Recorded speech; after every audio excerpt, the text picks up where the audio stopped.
જૂનાગઢ જિલ્લા પોલીસ વડા દ્વારા આજે સ્પેશિયલ કોમ્બિંગનું આયોજન કરવામાં આવ્યું હતું, જેમાં નાસ્તા ફરતા સહિતના આરોપીઓને પકડવા ગુનાહિત ઇતિહાસ ધરાવતા આરોપીઓના ઘરે તપાસ કરવામાં આવી હતી, જેમાં મજવડી કાંડ 1 વર્ષ પહેલા મજવડી દરગાહ બાબતે પોલીસ સાથે ઘર્ષણ મામલે ફરાર 3 આરોપીઓને જૂનાગઢ પોલીસે આજે કોમ્બિંગ દરમિયાન ઝડપી પાડ્યા છે। આજરોજ વહેલી સવારના રોજ જૂનાગઢ જિલ્લા પોલીસ અધિક્ષક શ્રીની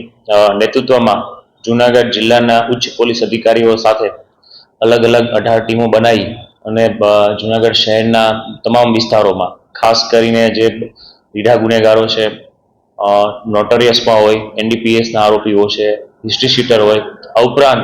અન્ય જે ચાલુ તપાસના ગુનામાં પકડવાના બાકી આરોપી છે તેમના લિસ્ટ બનાવી અને અલગ અલગ 18 ટીમોને છે એ આરોપીના એડ્રેસ વાઇઝ તેમના ઘર સર્ચ કરવા અને આ આરોપી જે પકડવાના બાકી છે મળી આવે તેમના વિરુદ્ધ કાયદેસરની કાર્યવાહી કરવા માટે છે એ મેગા કોમ્બિંગ કરવામાં આવેલું, જેમાં છે એ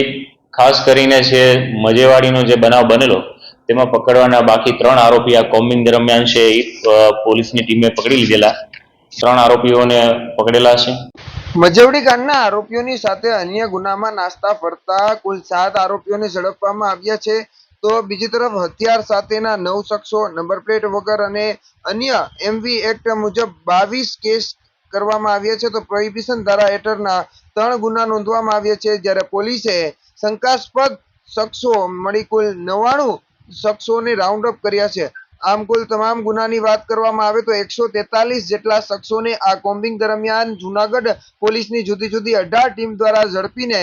વધુ કાર્યવાહી હાથ ધરી છે।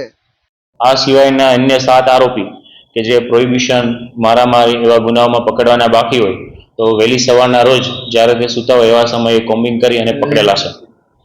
આ ઉપરાંત આ જે ગંભીર ગુનાઓમાં જે સંડોવાયેલા આરોપીઓ હતા તેમના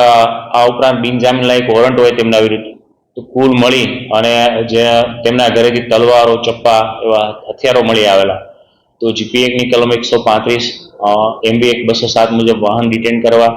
સાથે સાથે જે રીઢા ગુનેગારો છે તેમના વિરુદ્ધ અટકાયતી પગલાં લેવા, કુલ મળીને 143 જેટલા ઇસમો વિરુદ્ધ છે કાયદેસરની કાર્યવાહી કરવામાં આવેલી છે।